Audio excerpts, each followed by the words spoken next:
Boy, this is fun. I've had religion shoved down my throat and up my rear end sideways all my life, and now it's our turn, guys. Go to bitchute.com, put in the hidden teachings of Jesus. You're going to find out that's a fake name made up from the name, the God Istius Christius, the Son of God, the Son of God.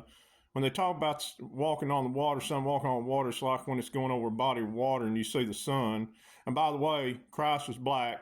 There's many black presidents before George Washington. Everything's been whitewashed. I'm not going to say I'm ashamed to be white because most of us white people didn't know. We really don't owe an apology. We've all been lied to. I'm angry about it. I'm angry about it and kind of embarrassed, but all my black brothers and sisters out there, don't be mad at us white people. And I'm adopted. I'm not sure if I'm all white. People mistaken me for being half black, but it don't matter what my skin color is. It don't matter what yours is. And all my sisters out there, every color. Most of us men of all colors would not have it this way. Going back to my black brothers and sisters, most of us white people, we just want peace with our fellow man like y'all. It's these upper echelons, and it's not just the whites that done it. There has been black people like Michael Jordan, Charles Barkley, all the upper elites. Martin Luther King, I'm sorry. Do research on him. He was good friends with the Rothschilds and the Rockefellers, had dinner with him. He was an agent. It talks about him in the Secret Covenant. Our own people sold us out, the whites, the blacks, the Orientals, the Hispanic, for fame and fortune. They're all in on it. It don't matter what color, and they've divided us. So really, we shouldn't owe an apology to any of us. Any color don't owe an apology to another color. We've all been lied to. We've all been misled. Y'all been lied to. Overall, the black race is the most powerful race because, yes, y'all are. It's a fact. I tell people, it's just a fact. It's not an insult. Y'all are physically, on the average, more gifted than other races. It's just a fact. It ain't insult. And women, the hand that rocks the cradle rules the world. And you think if you unalive what's inside you, you're helping yourself. A lot of y'all have, and God will forgive you for that. But it's not true. Y'all are powerful, and all this BS was made up by a bunch of white edophiles at the Roman Catholic Church at the Council of Nicaea. And they're butt busters, and you guys know what I mean. And they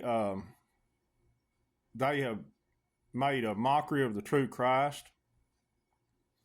They have made a mockery of the true Creator, and they have got us to believe that BS. And it's time for us to wake up. It's on us now because we know. There's no more denying it. We've got to come together. And guys, I don't care if you are, how can I say it without get this taken down? If you're trans, or if you are of the gay community, that is your business. I am not judging you. Hear me, okay? I am not God, okay? We just don't want it pushed off on us. We don't want to push our heterosexual, you see what I'm saying, off on you. You can be what you want to be, but we just don't want it pushed off on us. But we all got to come together and realize they're dividing us. And then what we are in this life is just going to be judged by God after we're out of this. None of our business. As long as it don't hurt us, as long as you're not hurting anybody, as long as you're not hurting God's most precious gift. That's what Christ cares about. So, but just go to bitchute.com and put in the hidden teachings of Jesus. Buddha said, I don't have a problem with your Christ. I have a problem with his followers. Christ was a Kundalini yoga master, and it shows in that. He taught how to see out of the spiritual eye. His real name was Joshua, at least in one life. He's billions of years old. And if you will do your research, Thoth, Krishna, Thaddeus, and 32 others, there's 33. 33 is the highest power number of Satan. That's when Christ was supposed to die. But if you'll do your research, all 33 of them was born on December 25th, where pagan gods was born. They were born of a virgin. They were crucified at 33. They lived to be 33. They've also got something in common. They never have swooped down to save you, and they never will, and that's including Jesus. Christ never left. The true Christ, he stayed inside us all the time. That is a stand-down sop made by the Roman Catholic Church to make us think we got to have something outside ourselves to save us, and we are so bad. The Creator created us knowing we was going to sin, which that's not a word. It's just he gave us free choice to do right or wrong and make us feel bad about it. Yeah, if you do people wrong and you hurt somebody, you should feel bad about it. But by just being born and you don't believe a certain way, that's BS. And and I'm not talking about the true Christ and the true God. I'm talking about these fake ones. The crown of thorns was to represent the sun God. The sun God. They raised the sun. The Statue of Liberty raised the sun. Go back and research Zeus. Go back and research Zeus. He had a crown of thorns. When you say Jesus, it's Hail Zeus, Krishna, Christ. And if you'll do research I'm just going by the people who's done the research, you'll find out those 32 other ones had 12 male disciples. Why is it all male? What is it with this male thing? And they had a father for a carpenter. And they had a lot of other things. They don't like women. They don't. Now, Christ is a Kundalini Yoga master. That's why him and Buddha had something in common. They're trying to get us to see our spiritual life. You can hate me, you can threaten me, which I hadn't had no physical threats yet. But that's why the true Christ was thought to be crucified. The Vatican has said 50 miles of scrolls, 50 miles. You wouldn't believe what they found under there. And he was taken down by the angels. And by the way, the cross Tammuz, enemy of Christ, lowercase t, the cross Taurus is what is said in Greek was supposed to be hung on, and that's a capital T. If you turn the cross Tammuz over, it's a double cross. They're double crossing us. The picture of the White Christ, Caesar Borgia, he was an edophile, along with his father, Pope Alexander. They did sick things. God, I could go on and on. But it's